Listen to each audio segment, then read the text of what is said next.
Alright, so we're back with another Mechbay episode, this time focusing on the Champion 3P late tech upgrade, and may I just say, I love this mech. Champions are absolutely amazing, they have a lot of interesting capabilities and things that you can do with them, and unlike what we did with the Blackjack upgrade, this one is going to be a full clan tech included. Let's see what we can kit this thing out to do, and as many of you who have seen these rebuilds before might will kind of assume, the very first thing we're going to be doing is finding a way to increase the armor, because 110 on the each torso, 135 on the CT is acceptable, but it's not great, particularly for a 60-ton mech that can go really much heavier. Now, one thing to note is we're moving at 7.8, and the reason that we're moving at 7.8 with the 300 core is because of the champion's inherent quirk, which gives a plus 20% to walking distance, which means we can really get this guy to go pretty far if we wanted to push it in that direction. So first things first, we have 4 tons devoted to an arc launcher, and I mean, an arc is okay.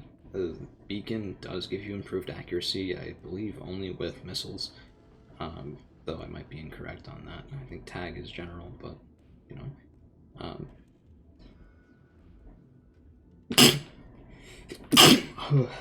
Sorry about that. We also have Haywire Ammunition here, which that is interesting, right? Targets suffer reduced movement, accuracy, and heat management for 2 turns. So 15% impaired movement, 20% impaired heat sinks. This is good. It's like lighting a mech on fire with some sort of heat rounds, which of course makes me wonder, why don't we just light the mech on fire with some sort of heat rounds? I mean, we won't get the impaired movement and accuracy, but we will set them on fire for the heat sink reduction and also push their heat up directly. So it's a different set of trade-offs that can lead to people not sprinting, not firing as many guns, and not firing as many guns as effectively, right? So I think we just pull an arc beacon out. I know there were changes recently in BTA 3062. There might be more changes at the time of me saying this as well to try and buff the arc launcher because it's been historically overlooked, but I don't quite think that they have enough usefulness to really justify being in this build. So next thing we're going to do is just go ahead and maximize the armor. We do have to drop a single point, probably from the rear of the CT, to get down to 0 tons remaining from being 0.063 tons overweight. So this is the maxed out armor, and now we have a couple issues. So we can try to put in ferrofibers, but we have 1, 2, 3, 4, 5, 6, 7 spots remaining, so if we do that, we'll actually fill all of our additional reserve slots with what we're using to drop weight. And we'll get about 1.63 tons, which actually means we'll be able to go back up to full armor, but actually, let me just go ahead and show you. We are going to end up using Clan Ferro, it's just a matter of how. So we fit this in. We have no available slots left. We have 1.5 remaining tons, which is sort of weird. We're under tons, but we can't add anything. Now what we could do is we could add something to the cockpit, so an FCS Advanced TC would take a ton, things like that, but I said this would be a full clan tech upgrade if we can manage it. I unfortunately have no more clan double heatsink kits, so we can't save space by doing that. We would save 3 slots by trading these out for clan versions, but another way to get around that is actually to introduce e-cooling. So I believe a 300 core can take e-cooling plus 2. Maybe not. Yes, actually, I believe it can. Good. So we can take e-cooling plus 2, potentially even e-cooling plus 3. Now we're back to that 1.562 tons remaining, and we have lots of space. We have 6 spaces here because we've shoved 2 of those heat sinks into the internal storage of this mech. Really a very nice way to save space, particularly on larger mechs, particularly without clan doubles, even with clan doubles though, but particularly with standard doubles that just take up so much space to mount on something. Now, another thing that we can do is with the Clan Ferro built-in case, we don't need the additional case in that side torso. This brings us up to 2 tons, and this is actually functional in terms of mounting more standard weaponry. Now, before we consider more radical changes to the primary armament, because I do kind of like the primary armament as it is, we can also put in a Clan Ultra AC-10. Differences in this: the Clan Ultra AC-10 fires at 120 damage spread over 2 shots. 30 stability damage spread over 2 shots, 19 heat. Now, the regular Ultra AC-10 does 55 damage per each shot, 20 stability damage each, and 12 heat. So it's a little cooler, and actually a little bit higher stability damage, but lower raw damage. Now, the other important thing, the standard Inner Sphere Ultra AC-10 is at 13 tons and 7 slots, while as the Clan one, as you can see here, is 10 tons and 4 slots. So we save, again, more weight, but also more space by making this switch. So let's go ahead and do that. We'll put in a Clan Ultra AC-10. Now, I don't particularly love having this in the side torso, ideally for autocannons where you really do have to counteract recoil by getting your accuracy up as high as you possibly can. This thing has a recoil of 3, it's in a torso, it doesn't benefit from being on an arm, but the champion doesn't have arm actuators either, so there's actually, as far as I know anyway, no accuracy benefit from being in the arm because we don't have those actuators there to give that accuracy bonus that most people are thinking of. So we have 5 tons remaining. We have pretty good heat sinking here. We're alpha striking for 79, heat sinking 78. I have no problems with that. I think what we need to do now is we need to add in some missiles. So we tore out the Narc, but we can add some things in instead. Now, an easy choice would be a Clan SRM-6, 1.5 tons. If we had 2 of these, and I only have 1 right now, but I could have taken things off of other mechs, and there's a reason I didn't.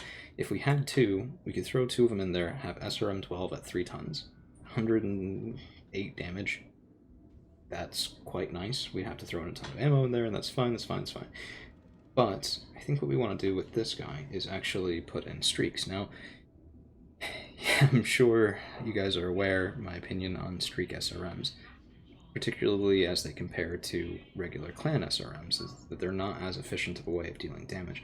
But let's think about what the role is for this mech, right? Like, and even as I say this, I'm not terribly convinced, and yeah, we're going to rethink that.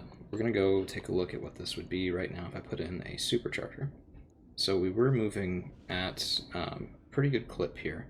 Now we can move at 9.8. I believe it was 7.8 before that. It might have been 6. I think it was 7. 9 on the move is pretty good. Would allow us to flank pretty well with the champion. We don't have jump jets. We would have to be doing that on the ground, so moving or running to get around behind somebody, fire into their rear arc. But this could also just be for closing to range as well. And what this does to our heat is it means when we alpha strike, now we do have a bit of a heat problem. Sinking 78, alpha striking for 91. So adding in more weaponry is not necessarily the way that we want to go.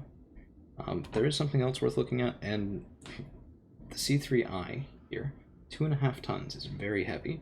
But +1 increased resolve for all lance members is wonderful, +1 accuracy to enemies within the C3 radius, wonderful, +1 defense against being hit, also wonderful. And so what I think we want to do here is something, well, entirely different. I think what we might want to do is cool this thing down and then basically run them as a command mech, right?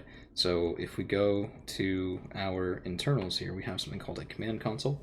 This gives us +1 initiative, +2 lance accuracy with indirect fire, so everybody, and we're fielding 8 mechs usually in our drops these days. 2 injuries resisted, it's very nice, and it also takes up, conveniently, 4 additional tons.